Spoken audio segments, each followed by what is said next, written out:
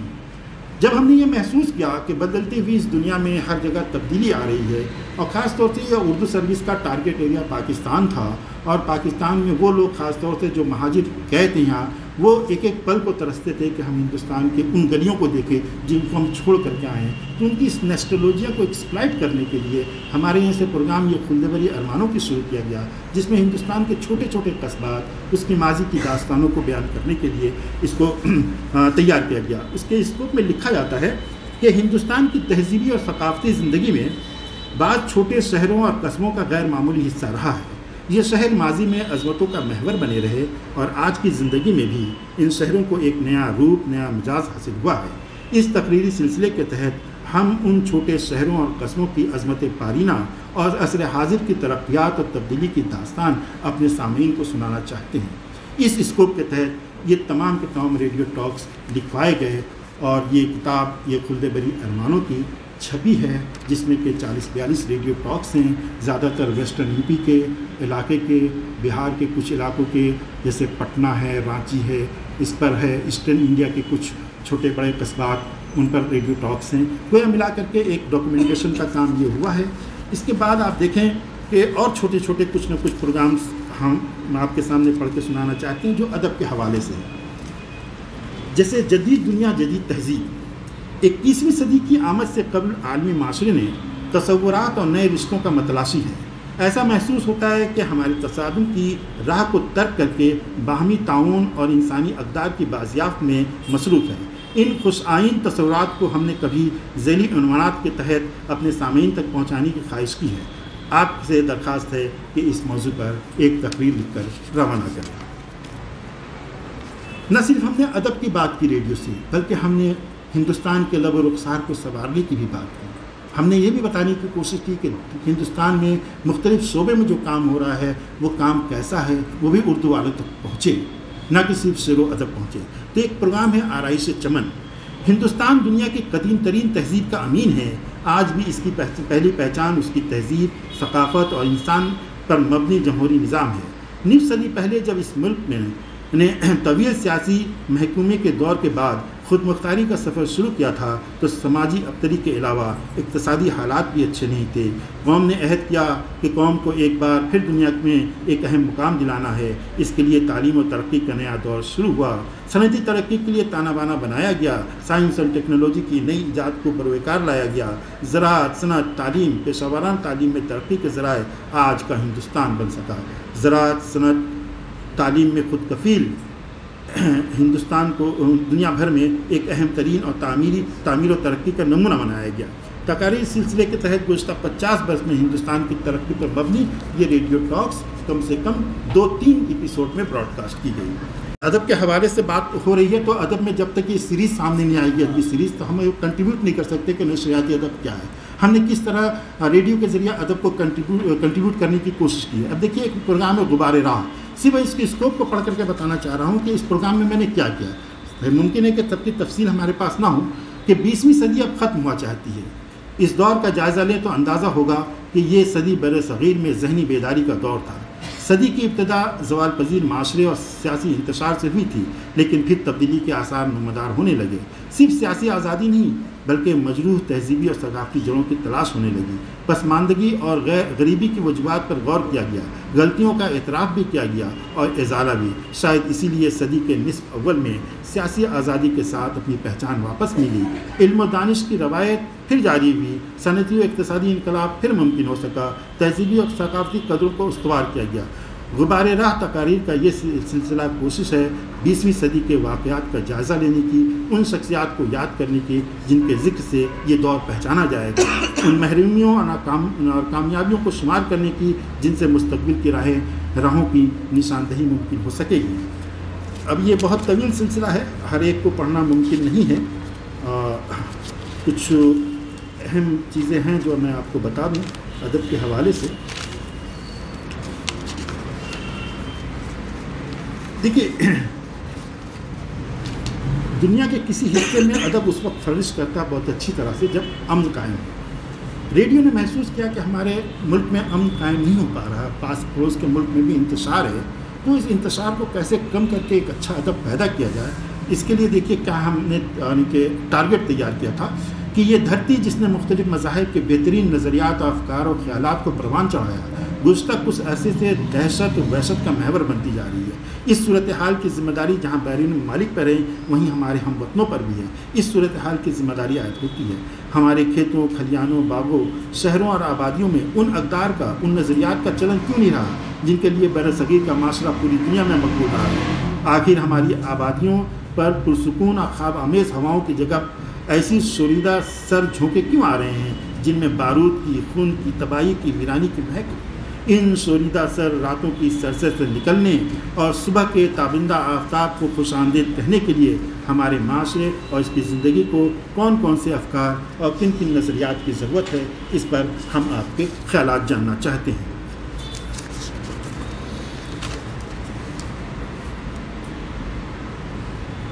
ایک پروگرام تھا روداد قفس، زندانی ادب کے سلسلے میں، اور ڈی ایچ لارنس نے جو کتاب لکھی تھی ہندوستان کے حوالے سے، اس میں دیکھیے کیسے اس کو انٹروڈیوس کرتے ہیں۔ قفس یہ لفظ اپنے اندر بڑی رومانی کشش رکھتا ہے۔ اس کی رومانیت نے خاص کر اردو شاعروں کو اتنا متاثر کیا کہ آج سینکڑوں اشعار ہی قفس ہمیشہ کے لیے ہیں، لیکن واقعہ یہ ہے کہ قفس کا دائرہ اتنا وسیع ہے کہ اسے قید کرنا ناممکن ہے۔ قفس کی اصل رومانیت تو ان کہانیوں میں ہے جو قصص میں جنم لیتی ہیں۔ یہ قصص چاہے زندہ کی شکل میں ہو یا جلا وطنی کی صورت میں، قصص جب بھی کسی ادیب کو نصیب ہو رہے تو اس کے علم نے، اس کے قلم نے ایسے فنکاروں کو تخلیق کی جو ادب میں ایک انفرادی حیثیت کے حامل ہو جاتے ہیں۔ اب ادب میں ہم جب ادب کی گفتگو کرتے ہیں تو ہندوستان کی تعمیر کی بات بھی ہوتی ہے، تو شاید اردو میں کہیں اس کا ذکر نہ ہو کہ چھوٹے چھوٹے ذرات نے ہندوستان کی ترقی میں کیا رول ادا کیا ہے۔ اس سلسلے میں آل انڈیا ریڈیو کی اردو سروس نے تاریخ ساز نام کے ایک پروگرام میں 5 منٹ کے ریڈیو ٹاک میں ان چھوٹی چھوٹی باتوں کو اپنی گفتگو کا مرکز بنایا، اور اس میں سب سے زیادہ کنٹریبیوشن امبوہے زوال پرستہ کے مصنف محمود ہاشمی کا ہے۔ انہوں نے سوئی کے متعلق، روشنائی سے متعلق کہ ان چیزوں کا کیا کنٹریبیوشن ہے ہندوستان کی تعمیر میں، اگر سوئی نہ ہو تو کیا صورتحال پیدا ہو۔ روشنائی سے متعلق ایک جگہ لکھتے ہیں کہ ہندوستان میں ایسی روشنائی تیار کی گئی تھی کہ اگر آپ کو ایک پیپر دے دیا جائے تو ایسا لگتا ہے کہ سفید پیپر ہے۔ کیچوے کی رس کو نکال کر کے منگل بنگال کے دیناج پور کے بادشاہ نے ایک ایسی روشنائی تیار کی تھی کہ اسے جب پانی کی طرح ہوتا تھا، اس کے لکھنے کے بعد جب اسے اندھیرے میں لے جائیے تو وہ اس کے حروف چمکتے تھے، آپ آسانی سے پڑھ سکتے تھے۔ یہ خبر مجھے ریڈیو سے ہی ملی، ریڈیو سے پہلے میں نے نہیں جانا تھا، ممکن ہے کہ کسی اور نے جانا ہو۔ اس میں ایک آخری پروگرام سے بات اپنی ختم کروں گا، غالب بسط انداز۔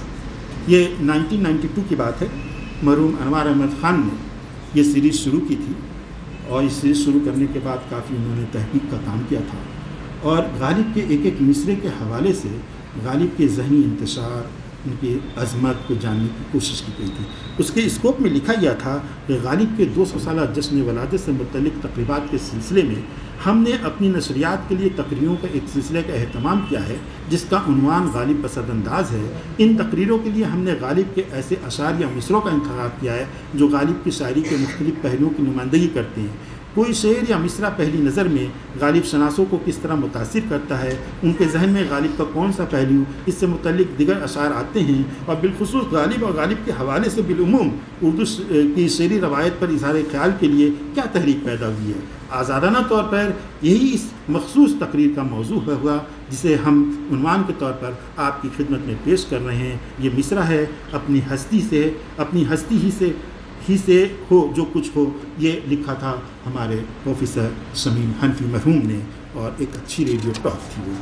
تو اس کے ساتھ مزاحیہ طور پر میں یہ بتاؤں آپ کو کہ رشید احمد صدیقی نے بھی 1969 میں اسی طرح کی ایک تقریر لکھی تھی، اور خیر اب یہ ہے نہیں ہمارے پاس، لیکن یہ تمام چیزیں اپنی جگہ رہیں اور ہم آہستہ آہستہ اس کی طرف بڑھتے گئے۔ لیکن آج حالات خراب ہو رہے ہیں مجموعی طور پر کہ اب وہ باتیں نہیں رہی، اور جو بھی اردو نشریات نے اردو زبان و ادب کو دیا ہے اس کو محفوظ کرنے کی ضرورت ہے، چاہے وہ خاکہ نگاری ہو، مزاح نگاری ہو، یا اس طرح کی کوئی ناول کے حوالے سے ہو۔ ہم نے ناول بھی سلسلے وار براڈ کاسٹ کیے ہیں، ہم نے ریڈیو کے لیے افسانے بھی لکھوائے ہیں، لیکن آج ریڈیو کے حوالے سے جو تحقیق ہوتی ہے وہ پورے ہندوستان کی ہر یونیورسٹی میں ریڈیو کا یہ تحقیق، خواہ ماس کمیونیکیشن کا ہی کیوں نہ ہو، حاشیے پر ہے۔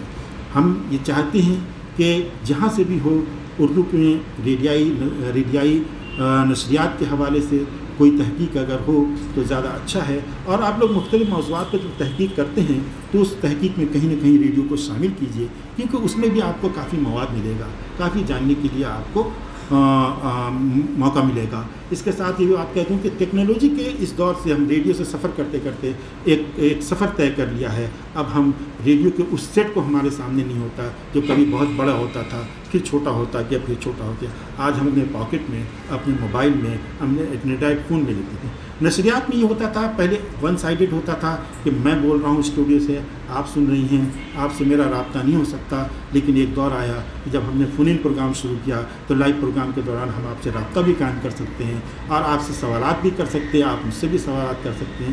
لیکن پریشانی وہاں بڑھی کہ ریڈیو سے جو چیزیں براڈ کاسٹ ہو جاتی ہیں وہ ایک بار ہی سنی جاتی ہیں، دوبارہ نہیں سنی جا سکتی۔ اس کو ممکن بنانے کے لیے سائنسدانوں نے یا انفارمیشن کمیونیکیشن ٹیکنالوجی کے لوگوں نے پوڈ کاسٹ کا طریقہ کار اپنایا، یعنی کہ آپ جب کوئی پروگرام ریڈیو کے براڈ کاسٹ کر رہے ہیں تو براڈ کاسٹ کرنے کے ساتھ ساتھ اگر اسے آپ MP3 فارمیٹ بنا کر کے کسی گوگل اسپیس لے کر کے اگر آپ اس کو اپلوڈ کرتے ہیں تو وہ پوڈ کاسٹ سسٹم میں چلا جائے گا. جیسے ریڈیو جامعہ کی نشریات 2 سے 5 براڈ کاسٹ ہوتی ہے, 5 بجے کے بعد ہم اسے اپنے سائٹ پر اپلوڈ کرتے ہیں. اپلوڈ کرنے کے بعد اب جو لوگ اس کو 2 سے 5 تک نہیں سن سکے وہ 1 مہینے تک اس پوڈ کاسٹ کے تھرو جو ہمارا ایپ ہے, ایپ میں ایپ کے نیچے ایک فیسلٹی ہے پوڈ کاسٹ کی, اس پر آپ کلک کیجئے, 1 مہینے کی پوری لسٹ آ جائے گی. اگر کسی دن کا آپ کا پروگرام مس ہو گیا ہے تو اس پروگرام کو آپ سن سکتے ہیں اور 1 مہینے تک آپ اس پر پریزرو رہے گا, جس وقت چاہیں آپ سنیں. اسی فیسلٹیز کو ہم پوڈ کاسٹ کہتے ہیں. تو ہم نے ریڈیو براڈ کاسٹ سے شروع کر کے ریڈیو پوڈ کاسٹ تک پہنچے ہیں. بس ایک آخری مرحلے پر ایک بات کہہ دوں کہ آج زمانہ پوڈ کاسٹ کا ہے. بہت جلدی ہم ریڈیو سیٹ سے نجات حاصل مل جائے گی. اب ہم DRM کے تھرو پڑھ رہے ہیں, ڈیجیٹل ریڈیو ہمارے سامنے آ رہا ہے. ہمارے پاس کوئی ٹرانسمیٹر نہیں ہوگا, ہمارے پاس کوئی سیٹ نہیں ہوگا, بلکہ ہم ڈیجیٹل ریڈیو جو موبائل پر اویلیبل ہے اسی کے ذریعے ہم نشریات پوری دنیا کی سن سکتے ہیں. اور باقی تمام پرانی قدریں اب آہستہ آہستہ ختم ہوں گی اور ایک نئی قدروں کو استقبال کرنے کے لیے ہم سبوں کو تیار رہنا چاہیے. آج ریڈیو کی نشریات اپنی جگہ پر ہے. کمیونٹی ریڈیو نے ایک بار پھر دلوں پر دستک دی ہے.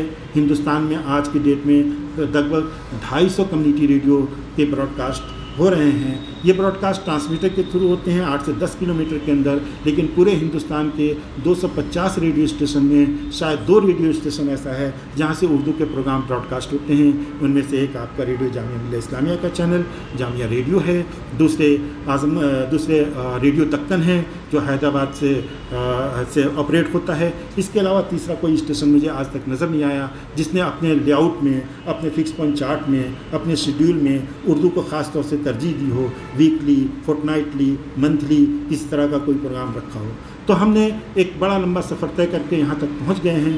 ہم نے بہت کنٹریبیوٹ کیا سوسائٹی کو, نہ صرف ادب کے حوالے سے, سائنس کے حوالے سے, تہذیب کے حوالے سے, کیونکہ ریڈیو کا مقصد ہی یہی ہے کہ ایک ایسے سماج کی تشکیل جس سماج میں ایک مہذب سماج بنے, ایک انفارمیشن بیسڈ سماج بنے, ایک سائنٹیفک سماج بنے, اور ریڈیو اس کے لیے کام کرتی رہتی ہے. ابھی حال ہی میں نے ministry of science and technology کے ذریعے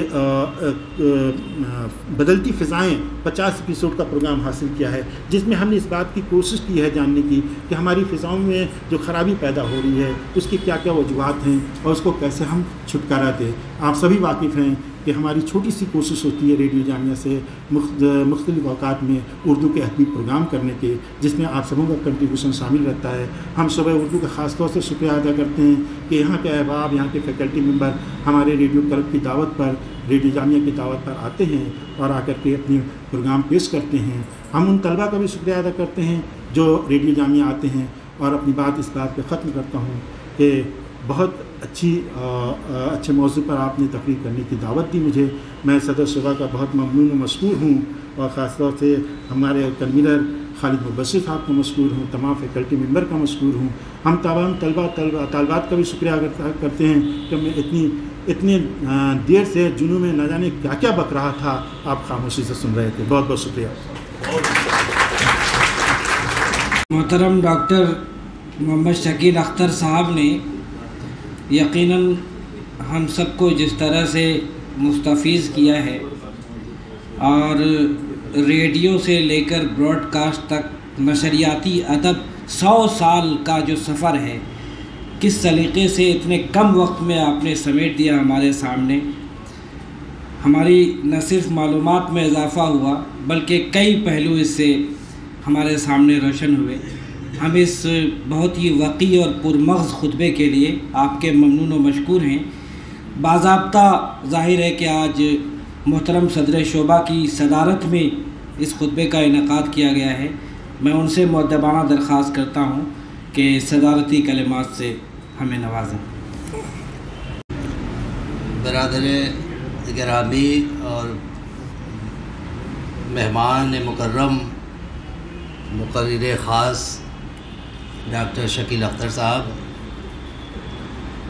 ہمارے شعبے کے تمام ساتھی, شہزاد صاحب, کوثر صاحب, خالد جاوید صاحب, ندیم صاحب, عمران صاحب, شاہ عالم صاحب, ایک بھول بھی جاؤ, تمام اساتذہ اور عزیز طلباء و طالبات. واقعی یہ اس لیے بھی کچھ آج زیادہ خوشی کا احساس ہو رہا ہے کہ جیسا کہ ہمارے کنوینر خالد رشید صاحب نے بتایا کہ یہ باقاعدہ شیڈیول کا حصہ ہے ہر سیشن میں. تو ہر سال 4 توسیع خطبے ہوتے ہیں، لیکن ہم سب جانتے ہیں کہ پچھلے 2.5-3 سال تقریباً میرا خیال ہے 2 سال یا 3 سال گیپ ہو گیا جس طرح کے حالات تھے. تو اس کے بعد اس طرح سے شعبے کا یہ توسیع خطبے کا انعقاد ہونا، اور بلکہ آج اس کی 4 خطبوں میں سے آج یہ پہلا خطبہ ہے، گویا آج اس کی بسم اللہ ہوئی، اور بسم اللہ جو ہوئی وہ شکیل اختر صاحب کے خطبے سے ہوئی. اور یہ بات بھی ہے کہ جس کی طرف خالد رشید نے اشارہ کر دیا ہے، میں پھر یہ کہہ دیتا ہوں کہ ہمیں مطلب جب سے یہ سلسلہ چل رہا ہے یہ خطبات کا، کچھ 2-3 خطبے تو یادگاری ہوتے ہیں، وہ ذرا اور بڑے پیمانے پہ ہوتے ہیں، اور 4 یہ توسیع خطبات. تو ہمیشہ اس کا خیال رکھا جاتا ہے کہ جو بھی مقررین ہوں اور جن موضوعات پر وہ گفتگو کریں وہ تمام ہمارے شعبے کے طالب علموں کے لیے، بلکہ ہم سب کے لیے، وہ نہ صرف دلچسپی کے ہوں بلکہ علمی لحاظ سے اور دوسرے پہلوؤں سے وہ ہمارے لیے کارآمد ہوں، مفید ہوں. یعنی ان میں ایسی باتیں آئیں کہ جن باتوں سے یا تو ہم واقف نہ رہے ہوں یا ہمارے علم میں کچھ اضافہ ہو جائے. ہمارے سے مراد یہ ہے کہ ہم سب، آپ یہ نہ سمجھیے کہ صرف آپ کے لیے کہہ رہے ہیں. تو ظاہر سی بات ہے کہ اس سے کیا ہوتا ہے کہ جو نصاب میں ہے وہ نصاب کی چیزیں تو ہم پڑھتے ہی رہتے ہیں، لیکن نصاب ہی تک دنیا نہیں ہے. نصاب کے باہر کا نصاب جو ہے وہ بہت بڑا ہے. تو اس نصاب سے اپنے کو وابستہ رکھنا، ان چیزوں سے واقف اپنے کو بنانا، کیونکہ یہ جو تعلیمی سلسلہ ہے یہ تو محدود ہوتا ہے، 1-2 سال 3 سال کا عرصہ ہوتا ہے. اس کے بعد پھر آپ کے لیے وہ جو بڑا میدان ہے وہاں اس طرح کی چیزیں جو ہیں ان سے آپ کا رابطہ ہوتا ہے. تو اگر ان چیزوں سے آپ واقف ہیں، بہت اچھی طرح واقف ہیں، تو ظاہر بات ہے کہ اس کا بہت فائدہ ہوتا ہے. ہمارے یہاں باقاعدہ ایک کورس بھی ہے PG ڈپلوما کا، جس میں ظاہر ہے کہ ریڈیو نشریات اور ٹی وی اور جو پرنٹ میڈیا ہے وہ سب پڑھایا جاتا ہے. تو اس لحاظ سے یہ جو توسیع خطبہ ہے اس کی معنویت ظاہر ہے کہ بہت بڑھ جاتی ہے. شکیل اختر صاحب نے جو گفتگو کی ہے یہ بات صحیح ہے کہ میں تو جب طالب علم تھا JNU میں، اس زمانے میں ریڈیو میں بھی جاتا تھا، بہت سے پروگرام، اس وقت شکیل اختر صاحب جو ہیں آل انڈیا ریڈیو میں تھے. تو بہت سے موقعوں پر شکیل صاحب جو ہے وہ ریکارڈنگ ہم لوگوں کی کرتے تھے اور وہ سب چیزیں. اور دیکھیے ہوتا یہ ہے کہ کسی چیز کا کتاب پڑھ کے علم حاصل کرنا ایک چیز ہے، اور اس کا باقاعدہ عملی طور پر اس سے وابستہ ہو کر کے اس کے بارے میں واقفیت حاصل کرنا یہ بالکل دوسری چیز ہے. تو ریڈیو کے بارے میں ہم سب جو بیٹھے ہوئے ہیں کچھ نہ کچھ کتابوں میں پڑھتے ہی رہتے ہیں یا پڑھ لیتے ہیں، لیکن شکیل صاحب نے جو باتیں کی ہیں یہ سب گویا انہوں نے اس کا تجربہ کیا ہے. یہ ان کے تجربے کی چیزیں ہیں، اور جتنی گہرائی کے ساتھ، جتنی باریکیوں کے ساتھ، اور خیر انہوں نے تو پورا 100 سال کا عرصہ جیسا بتا رہے ہیں کہ ہمارے یہاں اردو نشریات جو ہیں، اور پھر خاص طور سے نشریاتی ادب، تو اس میں کس طرح کے پروگرامز ہوئے ہیں، ہر پروگرام کی کیا نوعیت تھی اور اس کے کیا مقاصد تھے، جو اسکوپ انہوں نے پڑھ کے سنایا ہے. تو یعنی یہ بھی آپ دیکھیے کہ باقاعدہ وہاں منصوبہ بنتا تھا کہ بھئی فلاں پروگرام اگر شروع کیا جا رہا ہے تو اس کے مقاصد کیا ہوں گے. جیسے ہم لوگ اغراض و مقاصد PhD مقالے کے لیے لکھتے ہیں، تو ہر پروگرام جو ہے وہ کسی نہ کسی، اور ظاہر ہے کہ آج بھی میرا خیال ہے شکیل صاحب شاید ٹی وی اتنا نہیں ہوگا جتنا وسیع دائرہ ریڈیو سننے والوں کا ہے. ہم لوگ بڑے شہروں میں بیٹھ کر کے سمجھتے ہیں کہ ریڈیو غائب ہو گیا. کبھی گاؤں دیہات چلے جائیے تب پتہ لگتا ہے کہ کھیتوں میں یا چھوٹی چھوٹی جگہوں پر اپنا ریڈیو لے بیٹھے ہوئے ہیں، لوگ سن رہے ہیں. ہر جگہ یہ دلی تھوڑی ہے. تو آج بھی میرا خیال ہے کہ ریڈیو جو ہے اس کی جو ریچ ہے یا اس کا جو دائرہ ہے، اس کی جو وسعت ہے وہ بہت ہے. ہم لوگ ذرا اس سے کٹ چکے ہیں کیونکہ اس سے زیادہ بہتر چیزیں شاید آ گئی ہمارے پاس. تو ریڈیو کے جو نشریات ہیں اور خاص طور سے اردو نشریات، اس کے تعلق سے شکیل اختر صاحب نے جتنی باتیں بتائی ہیں ان باتوں کو آپ کتابوں میں بھی شاید پڑھ سکتے ہوں گے، لیکن مجھے نہیں لگتا کہ جتنی تفصیلات انہوں نے بتائی ہیں، جتنی جزیات کی طرف اشارہ کیا ہے، وہ آپ کو شاید کتابوں میں اتنا مل سکے۔ تو میں اصل میں انہوں نے جب وہ مصرع پڑھا اقبال کا، ہزاروں سال نرگس اپنی بے دوری پہ روتی ہے، تو وہ بے نوائی پڑھا تو مجھے لگا، تو بعد میں سوچنے لگا کہ بے نوائی کا معاملہ سوسن سے ہے، نرگس سے نہیں ہے۔ ہزاروں سال روئی سوسن اپنی بے نوائی پر، اب مصرع صحیح ہو گیا۔ تو بہرحال شکیل اختر صاحب کا اس لیے بھی ہم شکریہ، ویسے تو شکریہ نہیں ادا کرتے جی، کیونکہ یہ ہمارے باقاعدہ ہمارے فیملی کا حصہ ہے، لیکن ہم ان کے شکر گزار اس لیے خاص طور سے ہیں کہ شکیل صاحب بھی ظاہر ہے کہ MCRC میں، اور وہاں کی جو MCRC اسی میں جو ریڈیو والا حصہ ہے پورا، تو بہت ان کے ساتھ بھی جو مصروفیات ہیں اور وہاں کی جو ذمہ داریاں ہیں، اس میں سے انہوں نے وقت نکالا، ہماری دعوت کو قبول کیا، شرف قبولیت بخشا۔ تو ہم شکیل اختر صاحب کے بہت ہی شکر گزار ہیں، اور اس لیے بھی کہ پہلا لیکچر مجھے لگتا ہے کہ اتنے مجھے اچھا بالکل نہیں لگ رہا تھا کہ ہم لوگ کھڑے ہو جائیں، اتنے لوگ کھڑے تقریباً 1 گھنٹے، تو لیکن آپ کی گفتگو سے مجھے لگتا ہے کہ جتنا استفادہ کیا ہوگا تمام لوگوں نے، اور پہلا لیکچر، ابتدائی لیکچر کل بھی اور پرسوں بھی یہ سلسلہ جاری رہے گا۔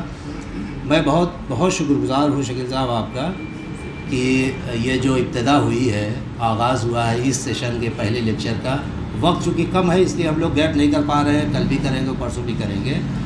تو پھر میں آپ کو بہت شکریہ ادا کرتا ہوں، اور انشاءاللہ اگلے موقعوں پر بھی اسی طرح کی کچھ چیزیں جو ہوں گی تو آپ کو پھر دعوت دیں گے۔ بہت شکریہ۔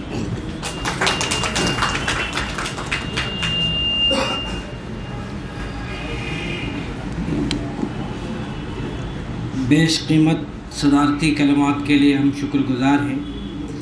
اب باضابطہ شکریہ کے لیے شعبے کی استاذ ڈاکٹر غزالہ فاطمہ سے درخواست کرتا ہوں۔